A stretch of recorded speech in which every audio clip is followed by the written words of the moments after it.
Hello student, आज हम class 9 का गणित प्रश्नावली 1.1 संख्या पद्धति के बारे में अध्ययन करेंगे। तो सबसे पहले इसमें क्वेश्चन ये कह रहा है, क्या शून्य एक परिमेय संख्या है? क्या इसे आप p/q के रूप में लिख सकते हैं, जहां p और q पूर्णांक है और q = नॉट जीरो। जो q है वो जीरो के बराबर नहीं होना चाहिए। तो चलिए स्टार्ट करते हैं वीडियो को। तो सबसे पहले हम जानते हैं कि जो शून्य एक परिमेय संख्या है। हाँ बिल्कुल है, क्योंकि हम जानते हैं किसी भी संख्या में अगर 1 से भाग देंगे तो हमें जीरो ही मिलेगा। और हम जानते हैं किसी भी जीरो के नीचे एक छुपा ही रहता है, किसी भी संख्या के नीचे एक छुपा रहता है। इसलिए लिखेंगे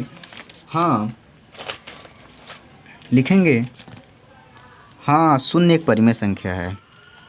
लिखेंगे हाँ शून्य एक परिमेय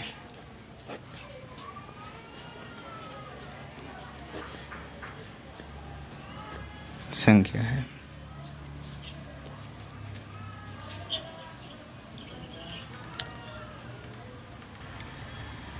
हमने पहले क्वेश्चन को जाना, क्या एक शून्य परिमेय संख्या है? तो लिखें हाँ शून्य एक परिमेय संख्या है।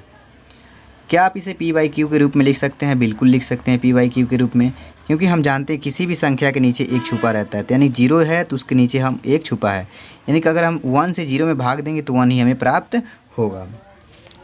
ठीक उसी प्रकार अगर हम देखें कि 1/1, 2/1 और 3/1 इन सारे के नीचे एक छुपा हुआ है, इसलिए हम इसे p/q के रूप में लिख दिए हैं। और q इसको अगर हम मानते हैं तो ये q जो है जीरो के बराबर नहीं है। सेकंड क्वेश्चन पे चलेंगे लगाने के लिए। अगला क्वेश्चन है, 3 और 4 के बीच 5 परिमेय संख्या ज्ञात कीजिए।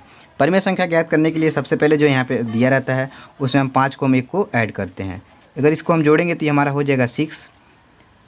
ये 6 हुआ और यहाँ पे 3 है, तो 3 × 1 अब इंटू 6/6। इन जब को मल्टीप्लाई करेंगे तो 6 3 × 18 और 6 1 = 6, तो ये 18/6 मिल जाएगा। और इसी तरह इसको भी नोट करेंगे 4/1 इंटू, फिर यहाँ पे 6/6 को जब हम मल्टीप्लाई करेंगे तो 6 चौको 24/6/6। अब हमको 18/6 और 24/6 के बीच में हमें कितना परिमेय संख्या ज्ञात करनी है? 5। तो चलिए इसको लिख लेते हैं।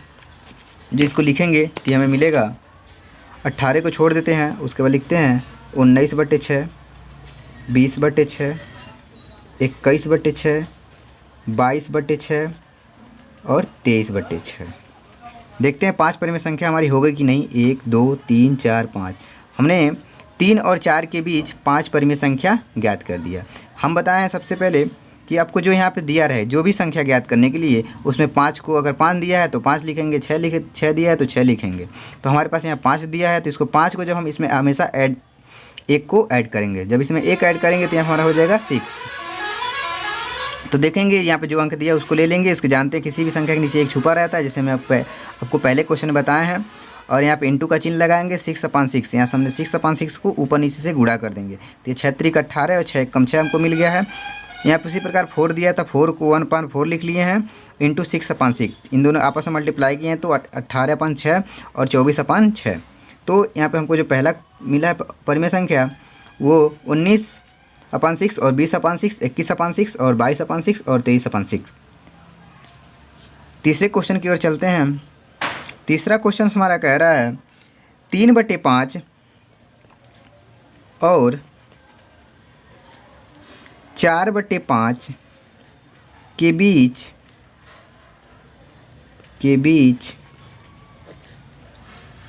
5 परिमेय संख्या ज्ञात कीजिए। 5 परिमेय संख्या ज्ञात कीजिए। ठीक उसी प्रकार ये भी रूल लगाएंगे, क्योंकि 3/5 और 4/5 के बीच में यहाँ फिर वही रूल लगाएंगे जो यहाँ पे दिया है। 5 दिया है तो 5 में हमें 1 को ऐड करेंगे। जब 5 में हम 1 को ऐड करेंगे तो ये हमारा हो जाएगा 6। अब यहाँ पे जो दिया था वहाँ पे नहीं दिया था, तो यहाँ पे दिया है 3/5, तो 3 ने 5 5 लिख ले इंटू 6/6 भी लिखेंगे, आपस में मल्टीप्लाई कर देंगे तो 6 3 × 18 और 6 5 30। ठीक 4/5 को लिखेंगे 4/5 इंटू 6/6, इन आपस में मल्टीप्लाई करेंगे 6 चौको 24 और 6 पचे 30। हमें 18 और 24 के बीच में 5 परिमेय संख्या ज्ञात करनी थी। कितनी ज्ञात करनी थी? 5 परिमेय संख्या ज्ञात करना था। तो चलिए ज्ञात कर लेते हैं। 18/30 को छोड़ेंगे, लिखेंगे 19/30, 20/30, 21/30, 22/30 और 23/30। देखिए 5 को हमारे परिमेय संख्या हुआ कि नहीं? 1 2 3 4 5। फिर से क्वेश्चन को ध्यान देंगे। 3/5 और 4/5 के बीच 5 परिमेय संख्या ज्ञात कीजिए। तो हम बताएं परिमेय संख्या ज्ञात करने के लिए जो यहाँ पे जितना संख्या ज्ञात करने के लिए दे उसमें हमेशा एक को क्या करना है? ऐड कर देना है। जब एक को ऐड किए हैं तो यहाँ पे 5 + 1 किए हैं तो 6 मिल गया है। तो यहाँ पे 3/5 को 3/5 लिखा, इंटू का चिन्ह लगाया और यहाँ पे 6 अपन ऊपर नीचे क्या करते हैं? गुणा कर देते हैं बराबर। इन सब में मल्टीप्लाई किए हैं तो यहाँ पर 18 मिला है, 18/30 इसमें किए हैं तो 6 × 24 और 5 × 6 = 30। 18 और जो पहला दिया तो उसको छोड़ देते हैं, 19/30 और 20/30 और 21/30, 22/30, 23/30। अगले क्वेश्चन की ओर चलते हैं। अगला क्वेश्चन नंबर 4 कह रहा है नीचे दिए गए कथन सत्य हैं या असत्य हैं, कारण सहित उत्तर दीजिए। कह रहा है पहला क्वेश्चन, प्रत्येक प्राकृतिक संख्या एक पूर्ण संख्या होती है, असत्य। कह रहा है प्रत्येक प्राकृतिक संख्या एक पूर्ण संख्या, प्राकृतिक संख्या एक पूर्ण संख्या होती है, असत्य। क्योंकि 0 एक पूर्ण संख्या है परंतु प्राकृतिक संख्या नहीं, ठीक है ना। कारण इसका यह है, कह रहा है प्रत्येक प्राकृतिक संख्या एक पूर्ण संख्या होती है, लिखेंगे असत्य। क्योंकि 0 एक पूर्ण संख्या है परंतु प्राकृतिक संख्या नहीं है। क्वेश्चन नंबर 2 सेकंड कह रहा है प्रत्येक पूर्णांक एक पूर्ण संख्या होती है। कह रहा है प्रत्येक पूर्णांक एक पूर्ण संख्या होती है, सत्य है। क्योंकि प्रत्येक पूर्णांक यम को m/1 के रूप में लिखा जा सकता है और इसलिए यह एक परिमेय संख्या है। नेक्स्ट क्वेश्चन हमारा क्या कह रहा है, इसको देखेंगे।